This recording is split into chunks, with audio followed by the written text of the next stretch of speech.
All right, I think we're going to go ahead and get started. Want to thank everybody for being here. Uh, thank those of you who are here in the room and those who are joining by Zoom. It's my pleasure to welcome you all to this edition of the speaker series for the ASU's University Technology Office author speaker series, and to introduce Harold Feld, who's our speaker today. Um, my name is Josh Abbott. I'm the executive director for the Center for Law Science and Innovation at the Sandra Day O'Connor College of Law here at Arizona State University. It's a mouthful, you know. And so we're just absolutely thrilled to participate with University Technology Office on this speaker series and to engage in these discussions. Our speaker today, as you all know, is Harold Feld. He is with Public Knowledge. He's their senior vice president and author of The Case for the Digital Platform Act, now available on Amazon. It's a guide on what government can do to preserve competition and empower individual users in the huge swath of our economy now referred to as big tech. To give you an idea, former FCC Chairman Tom Wheeler described this book as a tour de force of the issues raised by the digital economy and internet capitalism.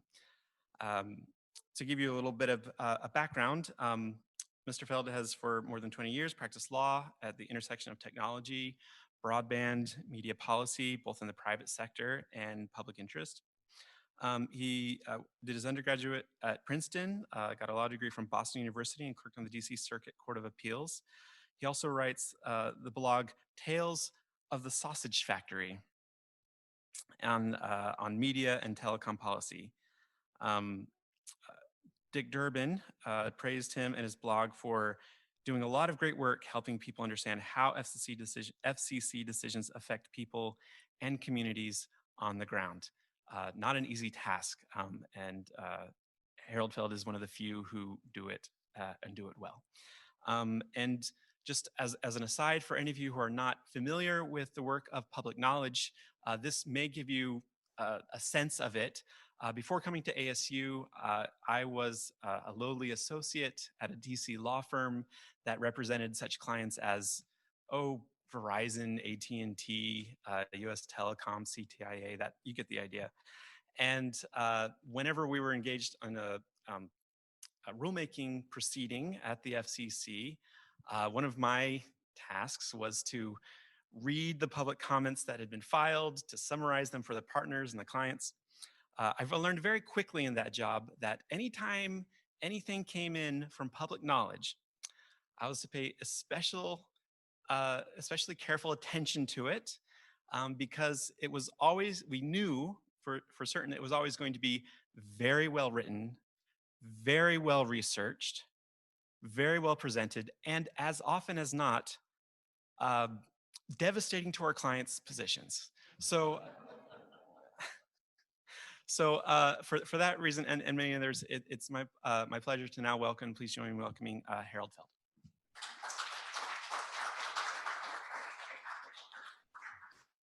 Thank you very much. Always a pleasure to devastate such talented and powerful adversaries. So, in the last few years, we've seen the rise of a number of new entities that we've been collectively calling digital platforms or just platforms, sometimes collectively big tech. And they've gone in a relatively short period of time over the last, say, 10 years or 15 years from something that a lot of people had never heard of or were ignoring, to something that people thought were really kind of cool. And as a sort of matter in Washington, D.C., folks were really sort of proud of that the United States was leading the world in this, to suddenly making a lot of us very, very nervous or inspiring, real just outright distrust and bluntly hatred. And it's really been just an amazing and startling transformation.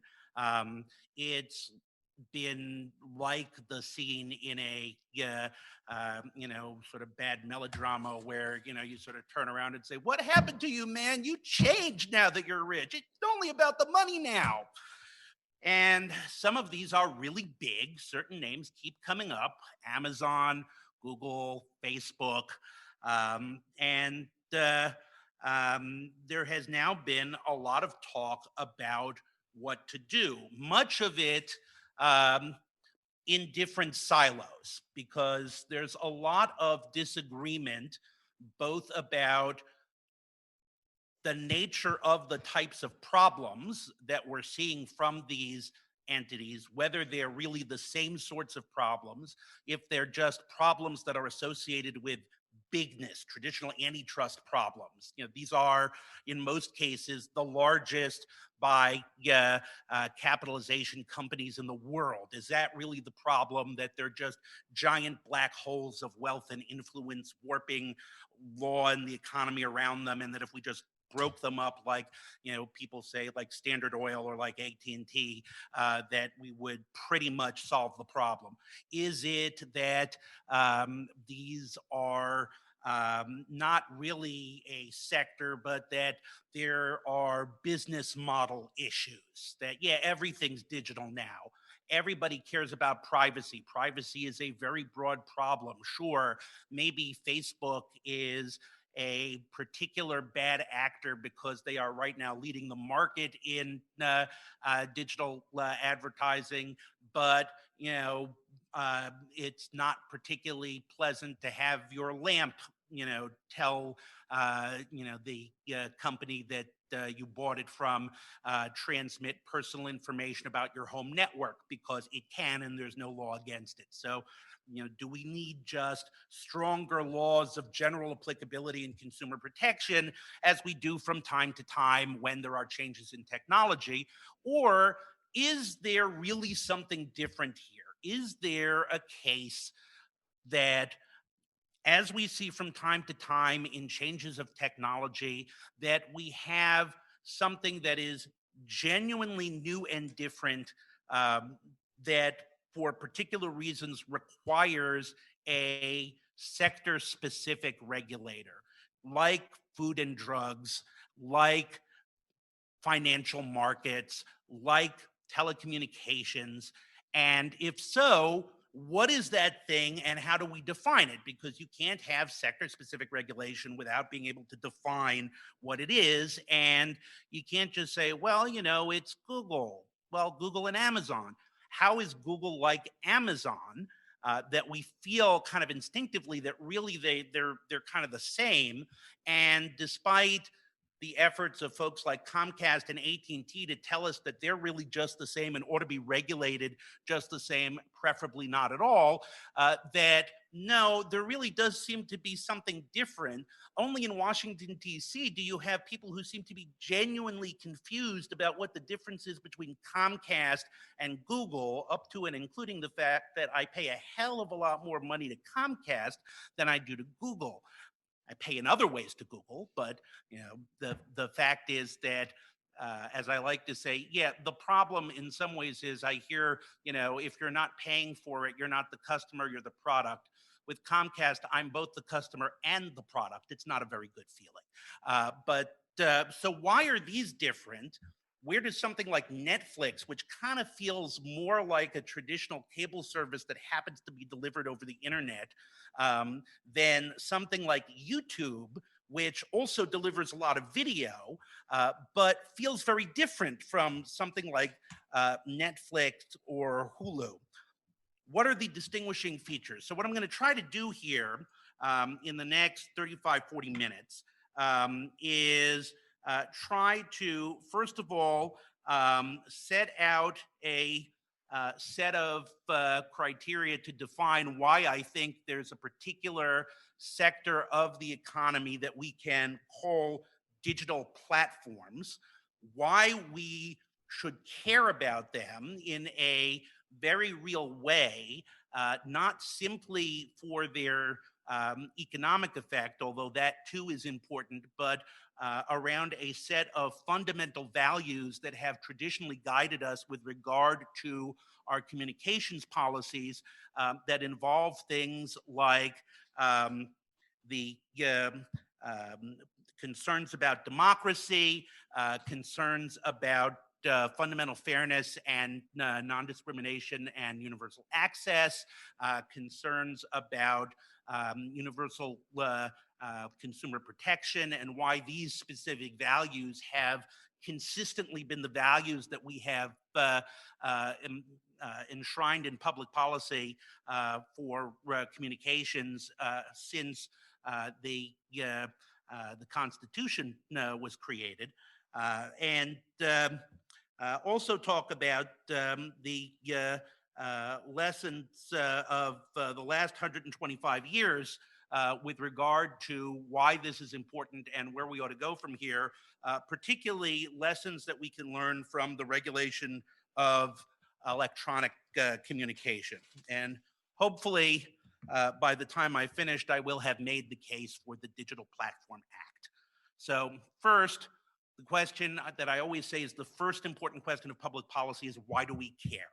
And I don't mean that in a flippant way. I mean that in a very real way. You cannot solve a problem until you know what you care about. Why do I care if Russian bots are flooding Twitter with all kinds of nasty, divisive comments? I mean, do I really think that, that makes a difference in the world? Well, there is reason to believe that, yes, it does. When I look at the actions of digital platforms, both great and small, and Twitter is a good example because by traditional antitrust metrics, we would not think of this as a dominant social media platform. Sure, it's big, but it is not nearly as large a percentage of the market as Facebook or depending on your definition of social media platform, YouTube, or as important in the digital advertising market as Google or Facebook. But nevertheless, we regard what happens there and their political advertising policies and their policies on permitting hate speech as being things that are really important in a lot of ways, up to and including protecting people's lives and safety. So that's something that we care about.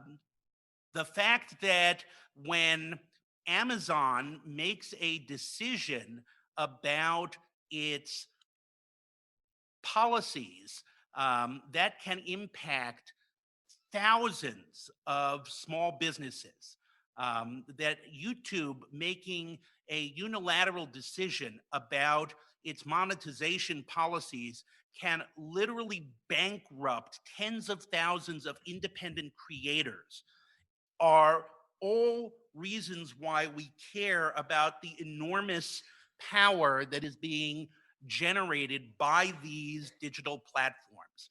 They have become increasingly important as a class to the economy. They are increasingly important as a class to the way in which we communicate with each other.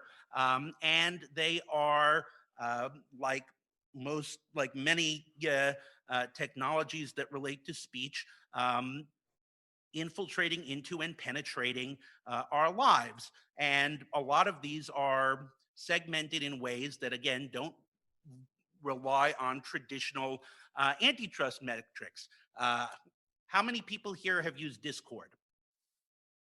Okay, a couple. Would it surprise you to know that My son, who's 21, does not use, Facebook or Twitter practically at all. He's got a Facebook account because he's in game design and he has to have one so that he shows up in searches and older people don't think he's weird. But he uses Discord practically every day to communicate with other gamers and other game design people. Uh, so yeah, that's not anything to do with antitrust, um, but it is rapidly revolutionizing the way in which people work together, collaborate with each other, or just plain hang out and engage with each other. One of the points I like to make on this is a lot of times when we talk about these things, we focus a lot on kind of the big picture issues like, is this killing democracy? But we tend to underestimate the importance of the day-to-day interactions that the way these things impact our lives, and those are important as well, in both a good way and a bad way. I mean, again, the fact that you got a lot of people who can now use Discord to work together and collaborate together anytime, any place, has a lot of positive effects. It also means that you've got people who are working, weird schedules in a way that is altering their lives, that may have impacts on our health and secondary impacts on our social structures in ways that we can't anticipate. A lot of this shouldn't surprise us because human beings are in essence communicating creatures. Any massively disruptive technology that impacts communication impacts human culture and human societies in outsized ways. Tom Wheeler wrote the introduction to this book. I say, well, we should look at the last, 150 years, starting with the telegraph and the regulation of electronic media. Tom, who's written a book called From Guggenheim to Google, says, no, no, no. You got to go back to the printing press and how that revolutionized human society to understand how disruptive changes in communications technology just fundamentally alter our our economy, our social structures in ways we just cannot anticipate. So we start with, yeah, we're going to care because it deals with communication. Um, okay, that's why we care. We care because communication is important. We care because this is clearly having strong disruptive effects. We care because increasing amounts of business and society ride on these platforms.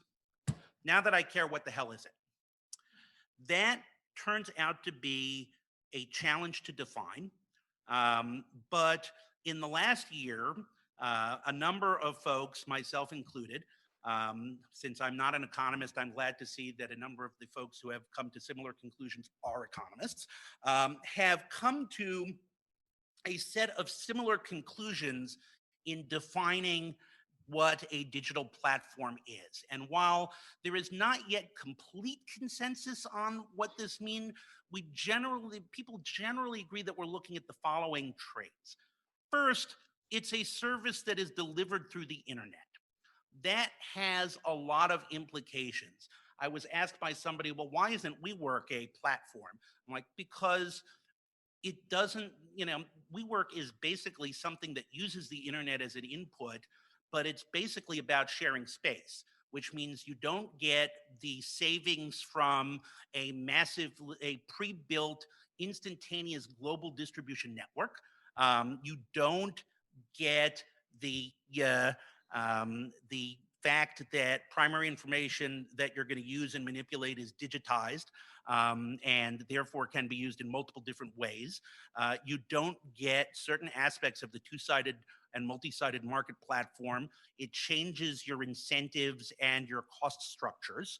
So the fact that it's delivered through the internet is and doesn't simply use the internet as an input is one important element. And again, there will be a lot of businesses that share some of these characteristics. Digital platforms share all of these characteristics. Number two, they are multi-sided platforms in which users are capable of having multiple roles simultaneously. This is important because it creates unprecedentedly huge network effects. Most of us who are familiar with network effects tend to think of network effects in a very linear way. The more people who are on the network, the more valuable the network is, the harder it is for people to leave the network. But there are different flavors of networks. I'm not going to go through the math, but the fact is that the more roles a user can assume, especially the more roles a user can assume simultaneously, the more powerful and sticky the network is. And that contributes enormously to the next feature, which is markets subject to tipping points, which means you reach a state where the power of the network effect cannot reasonably be overcome. One of the things you hear people say is, well, there's all kinds of, turnover. It used to be MySpace, now it's Facebook. I'm like, yeah, except you may have noticed that in the last 10 years, nobody's displaced Facebook, because what happens is in the initial stage, you have contesting for the market. There's actually a word in Silicon Valley they use for this. It's called blitzscaling. The notion is you want to crank up and crank up and crank up as much as possible until you reach the tipping point. Because once you reach the tipping point, you win. And at that point, you just capture the flag, which is why you go from losing billions, losing billions, losing billions, making billions, making billions, making billions. And then the market becomes essentially uncontestable. And that's what we've increasingly been seeing as the market has stabilized around a set of particularly large entities. Now, one of the other features of this is you do have some elements of multi-homing and some elements where networks can be differentiated and coexist. So sure, Facebook is a social media site. It is not the only social media site in the universe. Amazon is an online market. It is not the only online market in the universe. But the fact is that the nature of the market means that they exercise outsized power, and that it is not realistic to expect that, barring an intervention, that that power can reasonably be displaced. So those are kinds of the other factor that most people agree on. I'm not entirely sold on is the critical role of the use of data and personal information in the business model of the entity. I'm not entirely sold that that's necessary, but a number of other folks are. So I put that out there. So okay, we can define it. Eventually, we'll figure out what the right metrics are. The next thing is, can conventional tools deal with it? And there are a lot of problems, particularly with antitrust. A lot of the discussion around this came out of the gate very early for folks who are in what is sometimes called the neo-Brandeis antitrust movement. Antitrust has been increasingly having a moment in the last several years, as it's not just in big tech, but in a number of other areas where people have realized that we've had enormous concentration of corporate power. So you got this, and people are saying, well, okay, antitrust, these are obvious monopolies, let's just break them up. But you look at existing antitrust law, and it turns out it's very hard for existing antitrust law to deal with these things. For one thing, what is the Facebook market in which Facebook is the monopolist? Well, its market is Facebook. To say it somewhat differently, Facebook provides a suite of services, any one of which may have other competitors in the market, but it provides a unique suite of services that, taken together, provide a compelling package, which it makes it capable of holding on to approximately 2 billion registered users. So antitrust law doesn't deal with that particularly well. The other thing is Facebook, particularly the way antitrust law has been construed, which uses something called the Consumer Welfare Standard, which increasingly looks very narrowly at questions of price when the price is zero. Yes, in theory, you can have antitrust harms, and there's been a lot of work by people who don't want to uh, completely reform antitrust law, but instead just want to try to fit enhanced antitrust law into the existing paradigm to show that, yeah, antitrust could deal with a bunch of these questions, but it's really very hard. I have proposed a measure which I call cost of exclusion, which goes directly to the impact of these network effects. You can mathematically show that network effect means that the more people are on the network, the more powerful the network is.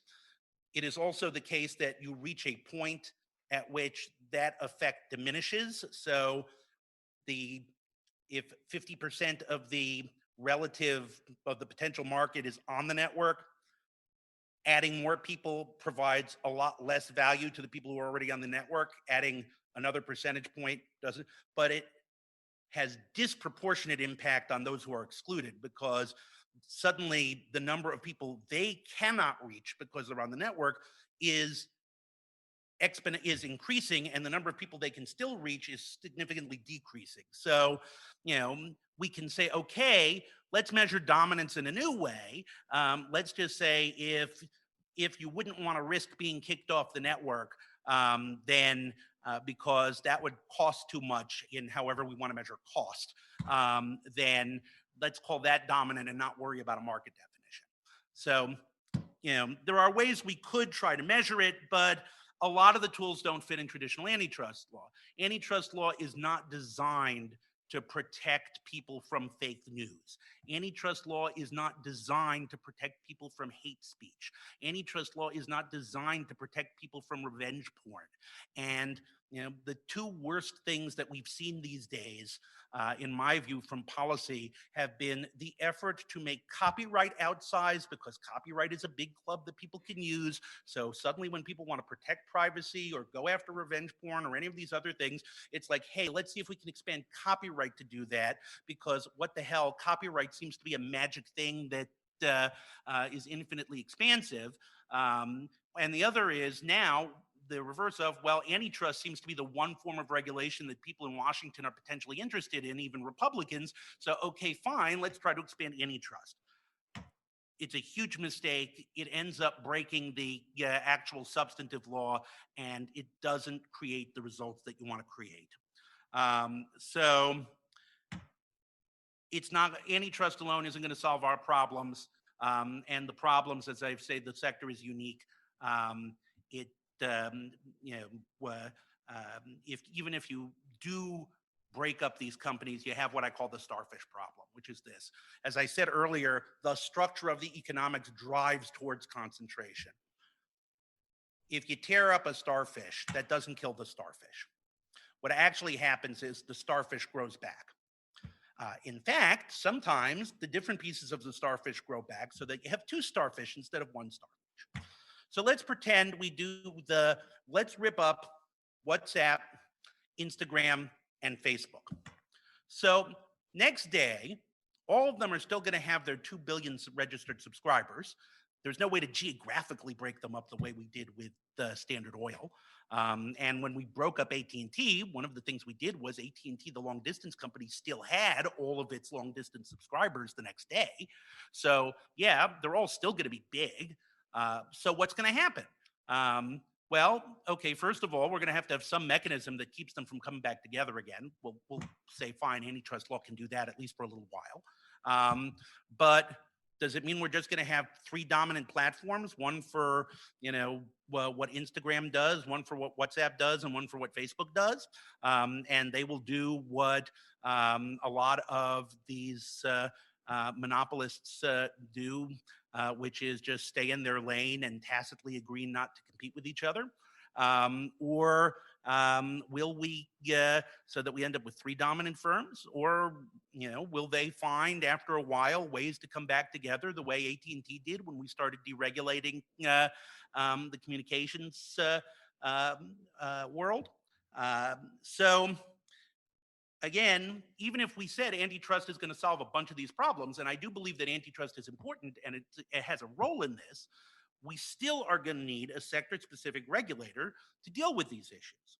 And finally, um, we have, I want to raise one other objection that comes up because we're dealing with speech, which is what about the First Amendment? So, my short answer for this, and I'll try to keep it short.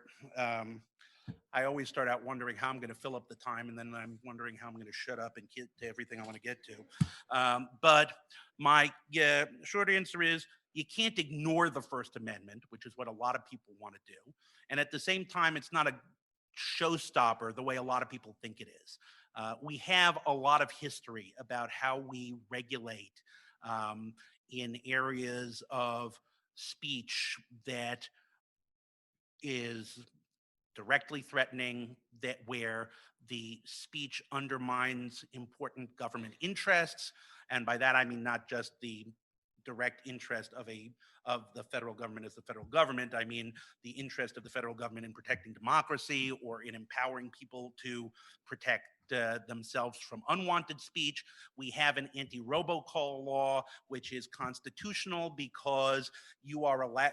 Because I have a right to speak to you. You have a right to not want to listen to me, and your right to be let alone trumps my right to want to make you listen to me. So the government is perfectly allowed to empower you to be able to protect your right not to have to deal with this. So, this is why, for example, the television rating system and requiring the television sets to enable parents to block television programs based on their rating is constitutionally permissible because we are not going to censor anybody about anything. We are going to give you a bunch of tools and say, if you don't want this, you now have an ability to not watch it. But if you willingly want to receive this speech, we are not going to prevent you from doing that. So there are ways to address these concerns. Um, so I want to talk a little bit about some important lessons from history, because we do have a lot of history here, as I've touched on, which is um, number one, uh, I want to tell a little story. It's a story about some folks who control a communications platform, and they had a particular interest in a particular presidential election. And they, through their control of their platform, were able to manipulate the news coverage of the election. They were able to manipulate communications around the election. Ultimately, when they did not like the way that the popular vote was going, they were able to engineer a victory in the Electoral College, which took the election away from the candidate who initially had been the presumed winner and gave it to the candidate that they wanted to have. Does anyone know which election I'm talking about? You got it. It was Hayes versus Tilden. And the platform in question was the Telegraph. And the fact that the Telegraph both enabled, thank you, both enabled news reporting in a way that had never been done before. It completely revolutionized, reporting. You could now get instantly stories from around the country or around the world, but it meant that whoever controlled the telegraph lines, and that was an unregulated monopoly that did that, Western Union, was able to control how the flow of those stories worked. They were also able to organize the news gathering into an associated cartel called the Associated Press, and thus were able to directly control and influence the way that news coverage happened. So we've seen a lot of these problems before, a lot of good and a lot of bad. Uh, you know, we talk about how how the Myanmar government manipulated Facebook in order to engineer the ethnic cleansing of the Rohingya. Uh, I point out, however, that in 1994, we had uh, the Hutus who were able to use radio to engineer the ethnic cleansing of Tutsis in Rwanda. In 1938 Germany, the Nazis were able to use the combination of the telephone network and the radio network to create the first national pogrom known as Kristallnacht. Communications technologies focus and emphasize both the best and the worst in human beings. For every, but it's also true that, and we need to keep this in mind, that at the same time, um, we have seen the same tools used to document police brutality and violence in ways that were previously impossible and that have forced a national conversation on institutional racism and police brutality. We have seen important social movements that could not have taken place without the presence of these platforms. While it is true that YouTube can bankrupt a lot of independent creators by a unilateral decision on monetization, it also has made possible those 40 or 50,000 independent creators that would not have had an outlet in the old studio system or when we were limited to a handful of movie moguls and cable providers. So one of the important lessons we have to learn from this is we got a lot of bad and a lot of good. We can't just treat this as a box of wonders, and we can't just treat it as Satan incarnate. And one of the problems that we're having in the debate right now is we've really moved very rapidly from treating this as an endless box of wonders a couple of years ago to now treating this as the source of all evil, where just about every day you can find an editorial in some paper which, interestingly enough, feel that they're losing revenue from the existence of these platforms and would therefore very much like them to be regulated and forced to pay them subsidies. You can find an editorial about how they're the root of all evil. We need to take the issue seriously, but we need to create solutions that reflect our fundamental values. One of the things that's really important is there are a number of ways you can go about making policy, making regulation. Sometimes it's real easy. There's a small problem and you just want to fix it. We have we have a problem where it turns out that people aren't carrying and aren't carrying enough insurance. Fine, we figure out a way to raise the amount of insurance that you have to have if you own a car, whatever it is. Simple, straightforward. A lot of times, though, particularly when you're trying to do comprehensive regulation around something as important as speech technology, it's not that easy. And you need to know where you're going. And a lot of times you have conflicting goals. Now, fortunately, in the United States, we have, for the last 225 years, had a set of fundamental values that have served us very well. They are universal access, consumer protection, competition, and public safety. And this starts out in the Constitution with Congress being given the power to create a post office and postal roads. And it goes through the creation of the telegraph and our ultimate decision to make that a common carrier and make that accessible.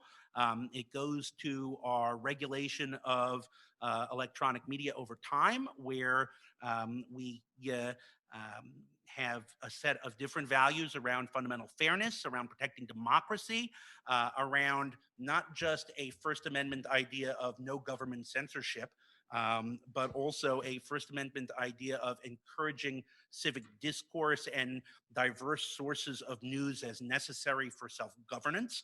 And if we take a look at these fundamental values and use those as our guiding point for how to shape the regulation that we need, then I believe that we will be successful in crafting strong and effective policies that create a better society. Because, again, if one of the questions of public policy is why do we care, the next question is what's the point? And the point should be either very narrow, solving a very specific problem, or very broad, trying to create a world in which we want to live. So, having said all of that, why a comprehensive regulator? Why shouldn't we have a competition specialist, you know, the or somebody that does just social media or just online well, commercial platforms or isolated pieces of legislation, or stick it all at the Federal Trade Commission? You know, why do we want a comprehensive regulator? Well, one of the things is trade-offs. Sometimes these values will conflict with each other, and we need to make choices.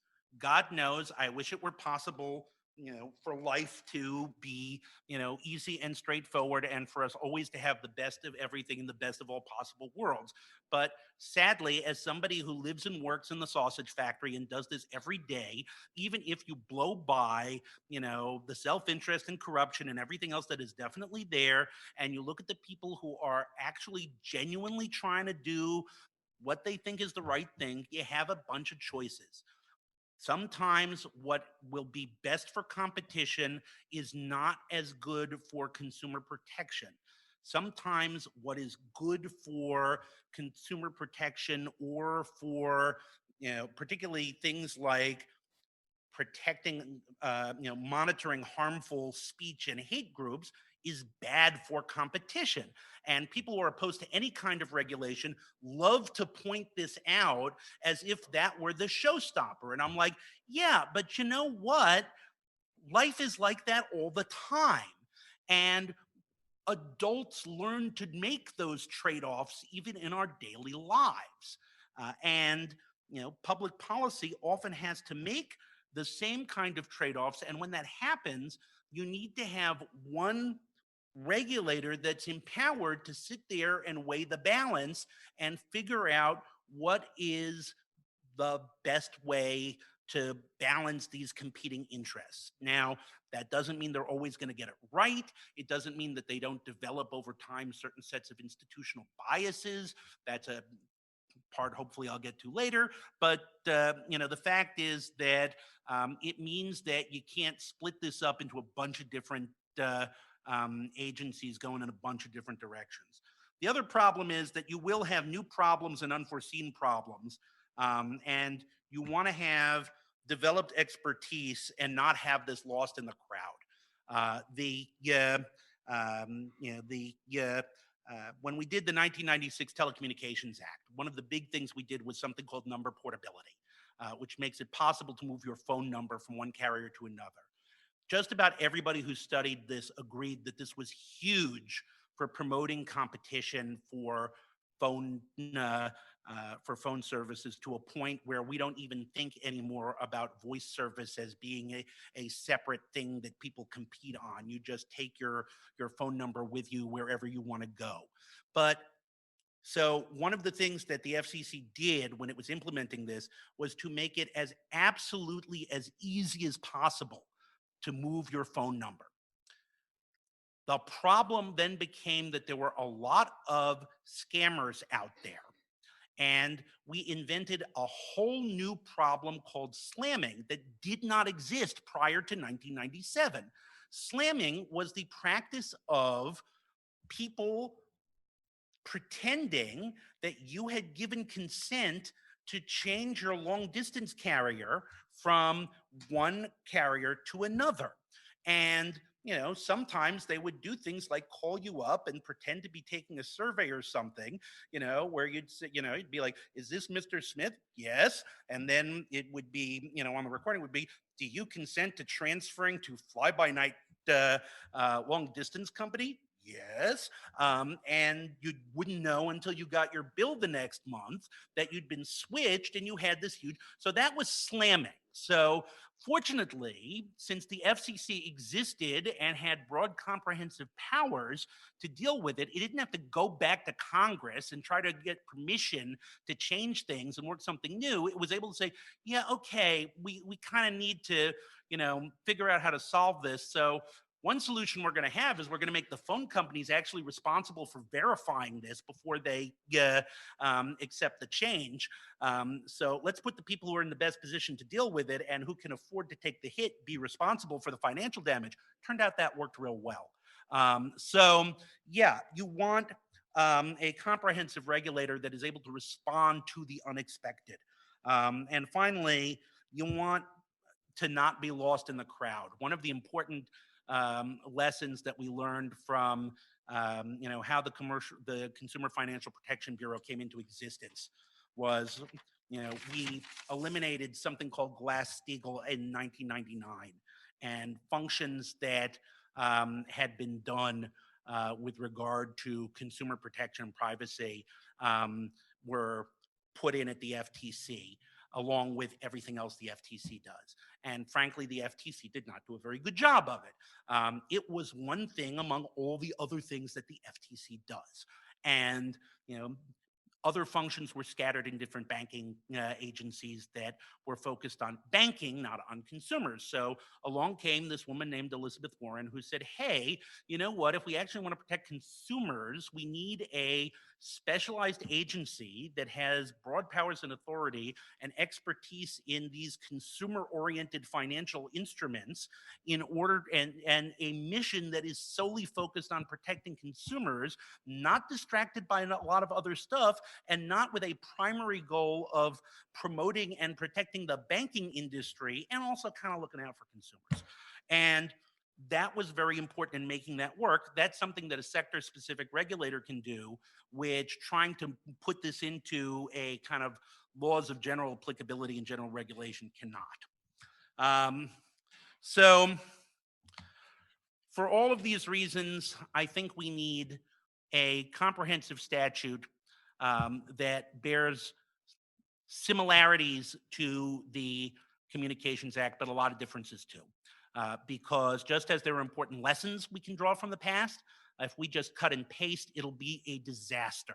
Because while there are a lot of things that are very similar about the way these platforms work to how past electronic communication technologies have shaped the economy and society, and a lot of things about network effects and so on, there are a lot of things that are also very different. For example, the line between direct person to person communication, what we used to call common carriage, and media, one to many broadcast, used to be very clear. Uh, it has blurred to some degree, even in just infrastructure that the FCC regulates, but it is completely obscured in the context of digital platforms, in part because you also do not have the sharp division that we had in traditional electronic media between speaker and audience. The one of the big things that was occupying the traditional regulation of electronic media for since we started regulating broadcast in 1927 and up through into cable was the problem of how do you deal with the fact that only a very few people are getting to speak. Now our problem is how do you deal with the fact that everybody can speak?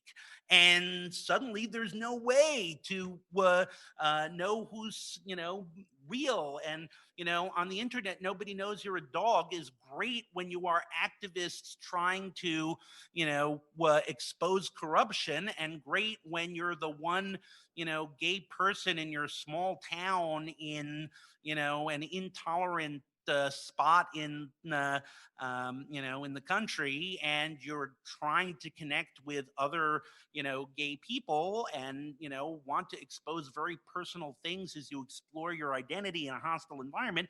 But it is devastating when you're pretending to be a person selling, insulin, and you're selling contaminated snake oil, or you're a, Russian bot, or just, somebody who is harassing someone else by pretending to be 10,000 people with your fake accounts.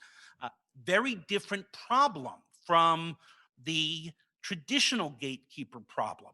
But we still have a traditional gatekeeper problem, because if it's just a handful of big platforms, um, and they're using, particular types of search algorithms or promotion techniques, and there's no way to know what they are or how they work, then those raise very serious concerns as well that are more in line with the traditional media policies.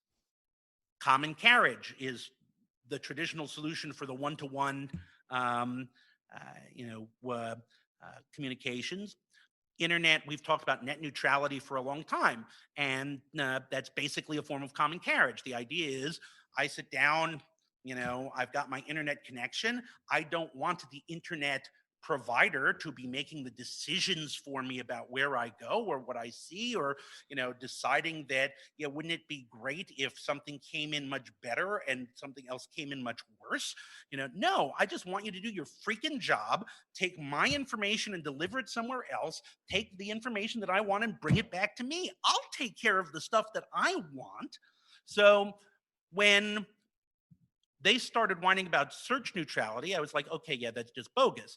Then, as we started to realize that, yeah, there are issues of manipulation of search, some of them intentional, some of them, as with what we call filter bubbles that are, potentially accidental. My first instinct as a telecommunications lawyer was, yeah, common carriage. Let's just do common carriage again. And then I was like, no, you can't do common carriage on a search engine. You know, just like you can't do common carriage in a library. You organize books in a library, because if you go into a library and it's just a huge stack of books, you know, it's useless because you can't find anything. Similarly, if you get onto, even it's true for some of us, I like my Twitter feed to be a chronological crawl across my screen. I like Facebook to give me chronological, and I hate the fact that I have to, every time I go onto Facebook, set it up to do most recent rather than whatever its secret sauce is. But to some degree, there has to be some methodology for sorting. If I went to, what does it mean to be a common carrier for Google? You know, but on the other hand, we want to have some reassurance that, you know, the search engine is making some best effort to apply its criteria in a way that is, for lack of a better word, fair. So, we can't just cut and paste, but we do have a lot of um, important lessons from the past. Um, some common objections that I want to run through real quickly, because these always come up. One is agency capture. Regulators always screw things up. Public choice theory. Regulation always is bad and cost, and imposes costs and da da da da da. All right, let me just come out and say I have a particular prejudice. Public choice theory sucks.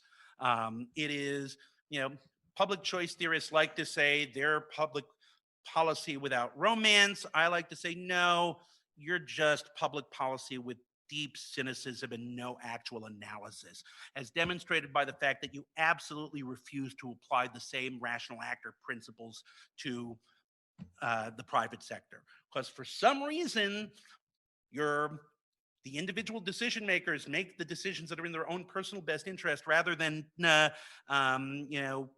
interest of the public, applies to the individual decision makers in the agency, but doesn't apply to the individual decision makers in the company, which is a perfectly rational, almost altruistic perfectly knowledgeable, rational, single brained entity that only has the best interests of its shareholders at heart, despite the fact that its shareholders these days don't actually have any voting power over the corporation, so couldn't remove the officers or the board of directors even if it wanted to. Yeah, please spare me your snooty logic. I get this a lot in DC, as you might imagine. And no matter how much empirical evidence you show, it's dogma.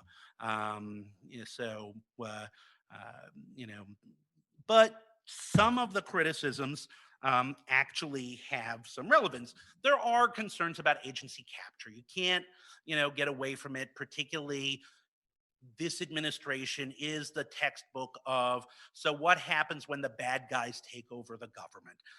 And it's not unique. Matt Stoller, if you're familiar with him, has done a lot of writing about what happened in the 1920s when the very corrupt Harding administration came in, and you had truly awful people take over the Federal Trade Commission, who the Humphrey, who was the chair, came right out and said that he believed the job of the FTC was to protect American business from socialists. It does happen. You do have to worry about the fact that it is always possible to screw things up. It is always possible to make bad decisions. So yeah, a lot of folks have their anecdote about all this, like this bad thing. I have this bad example, and this bad thing happened, and this bad thing happened. I'm like, yeah, you know what? And this good thing happened, and this good thing happened. But let me also provide a few counter anecdotes, because anecdotes, of course, aren't really data unless they agree with me, in which case they're totally data. Um, Actually, as I like to point out, anecdotes really are data, but you need to be careful about what they actually prove. They're very good for falsification. You can't tell me something never happens if it actually happened. And in situations that I care about, like E. coli gets into my lettuce and kills people, then you can't tell me incentives will prevent that from happening. And therefore, I don't need regulation because I actually care about people dying. So the fact that it has happened means that I don't care if it only happened once and therefore it's anecdotal. It proves that it can happen. We saw this with the Deep Horizon, well link back in 2010, where a federal judge, enjoined the Obama administration from its emergency safety regulations because that was only one oil spill. Right. Words fail. Okay. So we tried the deregulated libertarian nirvana and electronic uh, communications once, and it is a disaster from which, frankly, we have never recovered fully. It is called cable.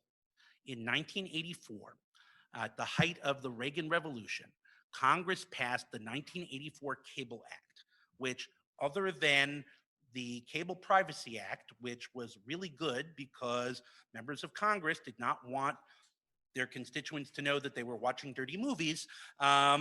Literally, that is the reason why it's so good. It's the same reason why there are very strong laws about video rental, because after the Bork hearing, Congress passed a law saying that it was a huge it was a violation of a law, and you were subject to huge penalties as a video store if you disclosed your video rental records. Now, if we could just get somebody to expose browser history, we'd have privacy like that. But the the Cable Act of 1984 essentially immunized cable from both state and federal regulation.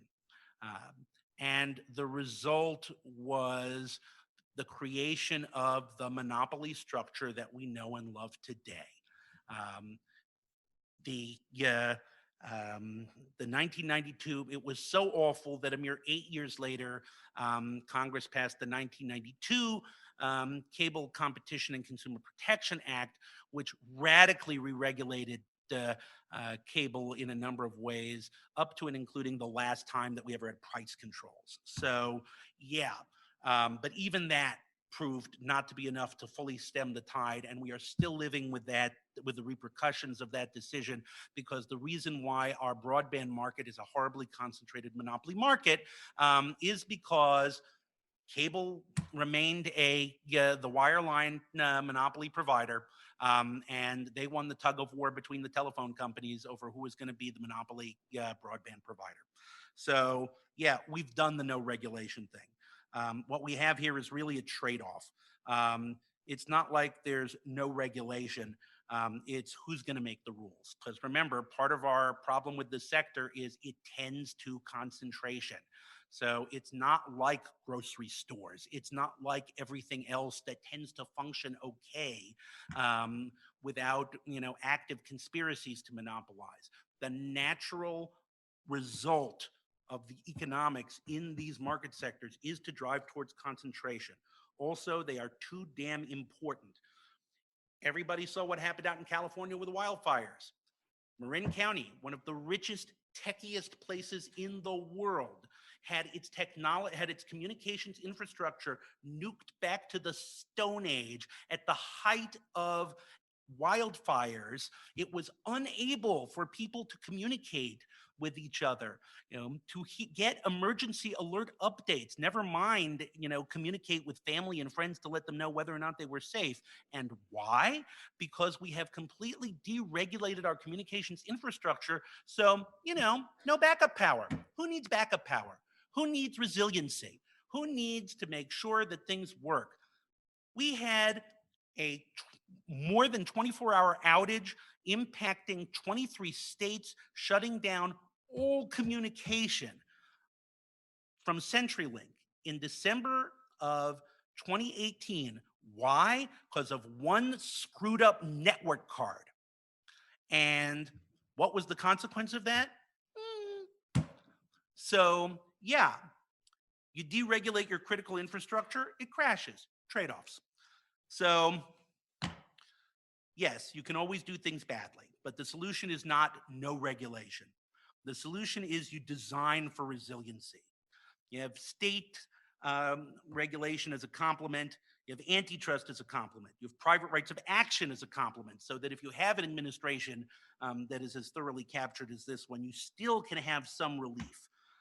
The final lesson of history I want to give here is how the AT&T breakup, which was considered the most successful breakup in modern history, unfolded. First of all, the FCC was initially very opposed to the AT&T breakup, and not just because of agency capture, but because they were making an informed choice based on their competing values. They opted for stability and universal access. And at the time, our communications network was the best in the goddamn world, no joke. It worked perfectly and reliably. It had the highest penetration rate even among developed nations in the world. We had subsidies for poor people. We had a set of implicit subsidies that funded rural systems. We had rate regulation that kept a modest amount of greedy profit for the monopolist. Again, there were a lot of ways to game rate regulation. I'm not going to pretend it was perfect. And 15% rate of return, which was the official rate of return, was high back then. But the fact is, it imposed some limit as opposed to cable, which was why? Because we can.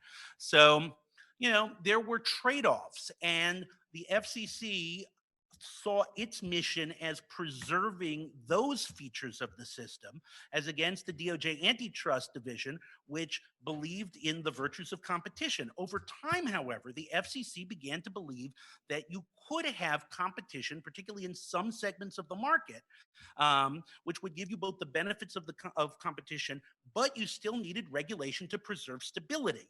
So over the course of the nearly 10 years of the final antitrust litigation that culminated in the final consent decree, the DOJ and the FCC worked together, not merely in the case, but also for the FCC to develop a whole new set of regulations that were designed to make sure that the morning after the consent decree was implemented, the phone system did not blow up. Because if the phone system had not continued to work flawlessly the next day, you can bet that people would have screamed to Congress, and Congress would have passed a law saying reversing the breakup, and Congress would not have been wrong. It would have been a choice of what values to protect. It was critical to have these agencies work hand in hand together in order to provide the benefits of competition and maintain the values of network stability and universal access. So, in conclusion, I hope that I have made the case for the Digital Platform Act, and that this is a complement to regulation. I don't expect that we will pass it tomorrow or even next year, although I will confess there is one candidate for president who is running who I think can sympathize with the story of a public advocate who writes a book about creating a new agency to protect consumers. But we will just have to see how this unfolds. So thank you.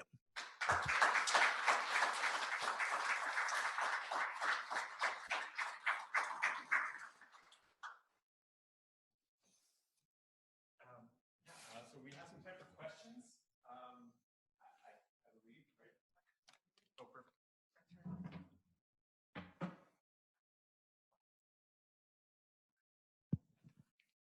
Is that working? Okay, great.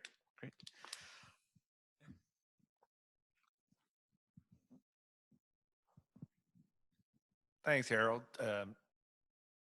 Sort of paraphrase the comment that Tom made, a tour de force also in the whole presentation tonight. So thank you.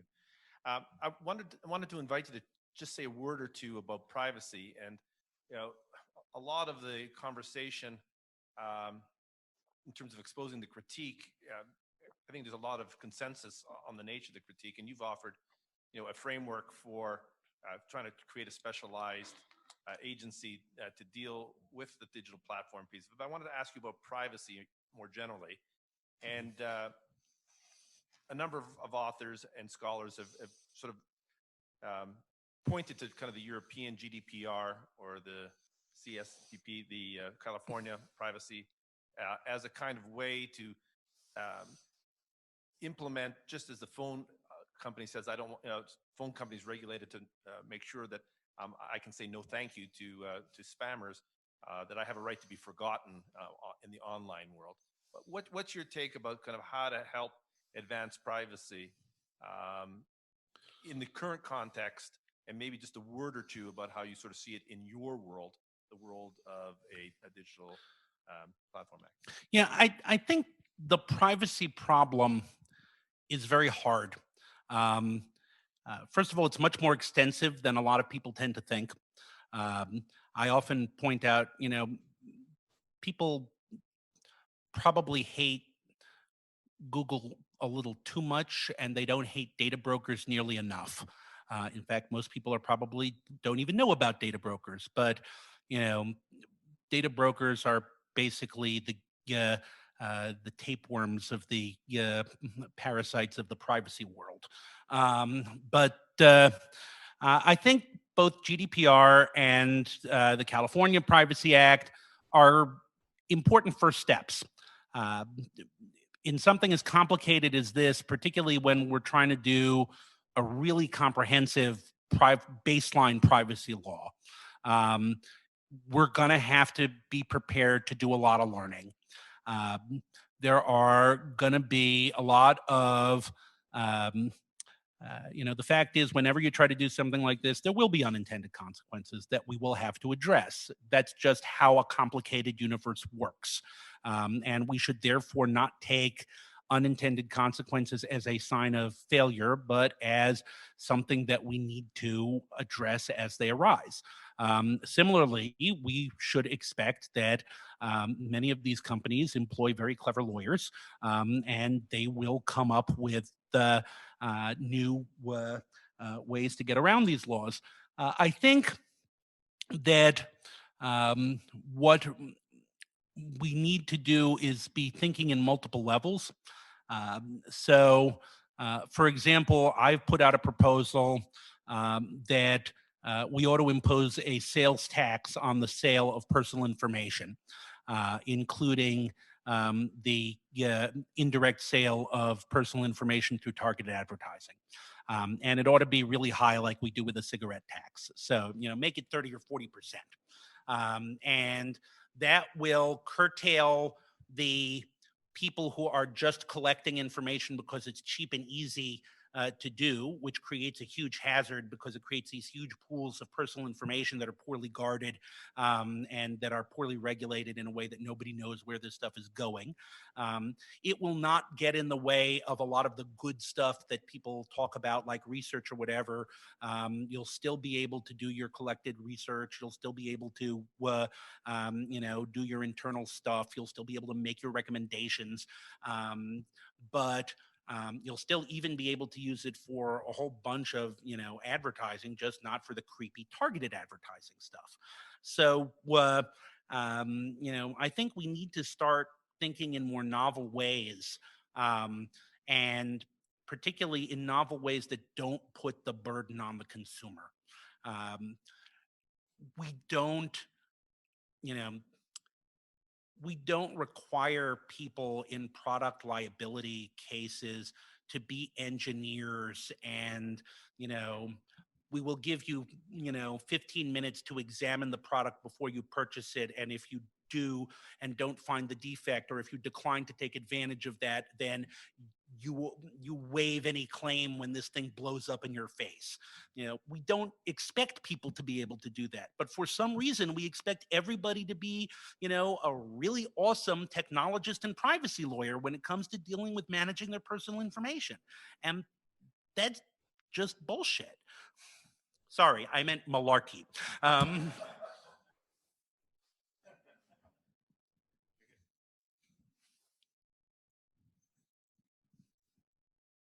Going to follow up on that. So if sort of single narrowcast regulations like GDPR in Europe won't work, does it need to be the United States that does something like the Digital Platform Act? Because it sounds like it would be a lot easier to get it done either in the EU or in Ottawa or in Scotland, and test out some of the kick the tires on that in a place where it's a little easier to actually get it implemented. Well, first of all, I wouldn't call GDPR, useless, or, I think these, I think these are important steps. As I like to point out to people, look, it was 20 years from the first effort to regulate either spectrum use and radio broadcasting and telephone common carrier use until we got to the Communications Act of 1934. And we went through a lot of different iterations. The business models around both completely changed a number of times. There were a lot of things that we had to learn along the way. With regard to the second point, though, I think that it's very important that we do this here in the United States for a large number of reasons. Number one, I live here. And as I used to say to people, look, I'm a very selfish guy. I want to live in a country with really awesome consumer protections and really awesome, technology and, lots of competition and a high standard of living and all that good stuff. There's that. There's also that other countries, at least so far, while this is global, have also expressed a certain reluctance to tread in an extraterritorial way. Some of that's fading, but it's kind of a complicated dance. So in the EU competition report, for example, on digital platforms,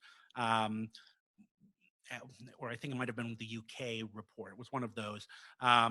There was a lot of resistance to proposing breakups of dominant platforms that are based in the United States on the grounds that those are American companies and America's a sovereign country, and you ought to leave that to sovereign nations to determine what to do with their companies. And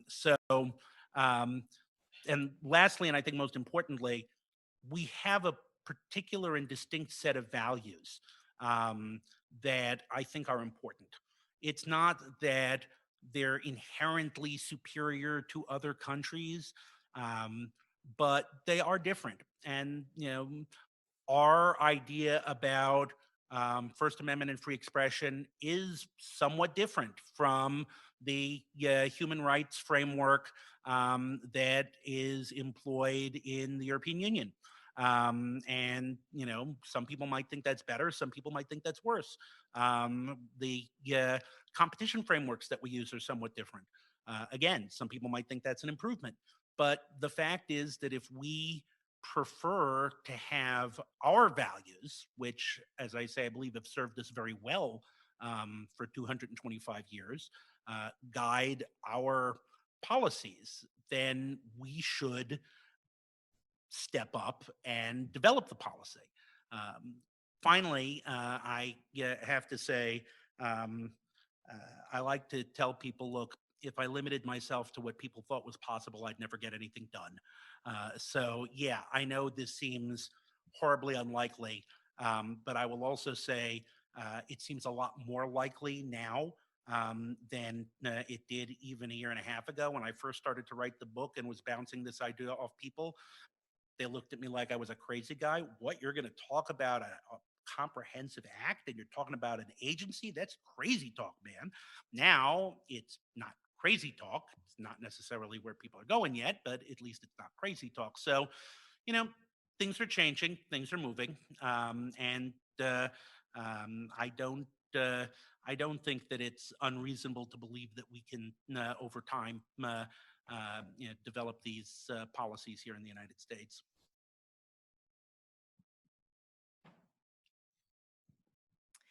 So I'm wondering about your thoughts on blockchain networks and if you would count those as part of digital platforms potentially in the future, and if that might increase the likelihood of having a digital platform act. I don't view blockchain as a digital platform.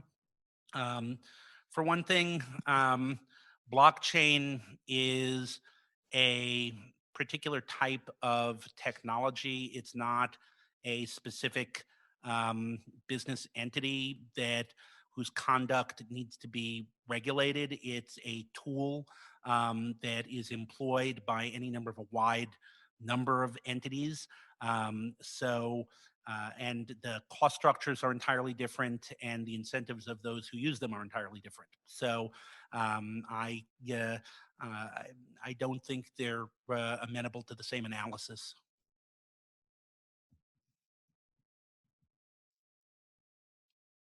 Actually, I have a question, if I may. I'm not sure who's watching the clock. I'm not, but um, yeah.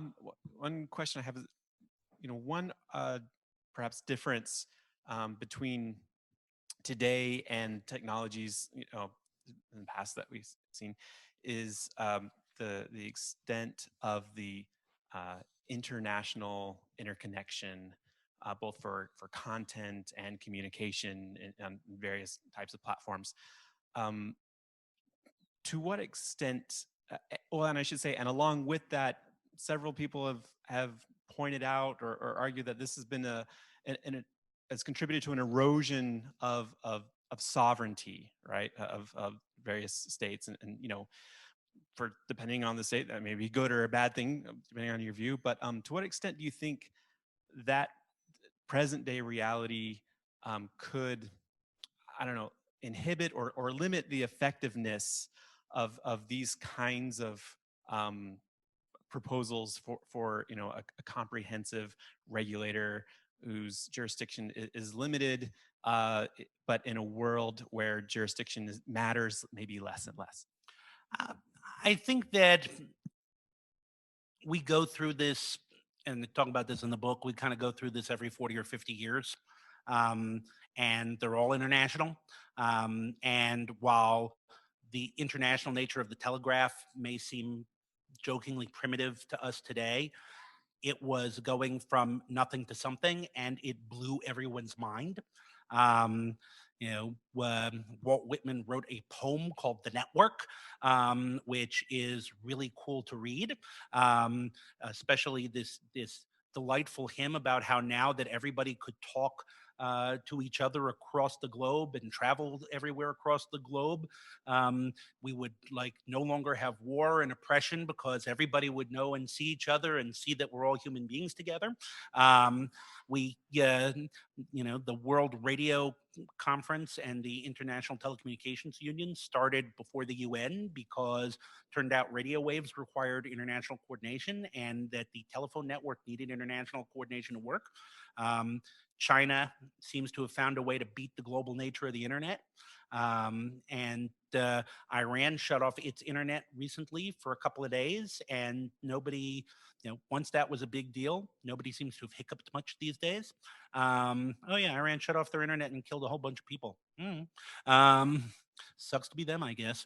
But not to make too light of that in the horrible, painful way in which reality has been unfolding. But I think the reality is that, barring that great day when nation shall no longer make war against nation, nor study war no more, and each shall sit beneath his vine and fig tree, and none shall make them afraid. I think we are always going to have national sovereignty as an element of this. The need for international coordination becomes increasingly important, and we're seeing more of it. But at the end of the day, nations are still going to do whatever the hell they want to do, and they're going to find ways to make that stick. Okay, thank you. And next up to close this, Dominic Papa. Thanks, Harold. Hi, everyone. Dominic Papa. I'm the Vice President for the Smart State Initiatives here at the Arizona Commerce Authority. So on behalf of the ACA, I just wanted to thank you all for attending this fantastic speaker series in our new conference and collaboration space. This is fantastic, right? So if you ever have any events or anything like this that you would like to host here, please feel free to reach out to us. We're more than happy to host you. Actually, as a current law student with the Arizona State University, I want to thank our partners at the law school and, of course, the UTO office for partnering with us to bring this opportunity here to the ACA. And, of course, Harold, I really want to thank you for coming and speaking to us on such an important topic, especially for the ACA. As a state's leader in promoting and advancing such emerging technologies like blockchain, like prop tech, like IoT, and, of course, like digital platforms, we really do feel that the ACA plays at the intersection of technology and the public interest. So this was a terrific opportunity for us to host. And thank you again for everyone for coming. Have a great night, and we look forward to seeing you back here again. Thank you so much.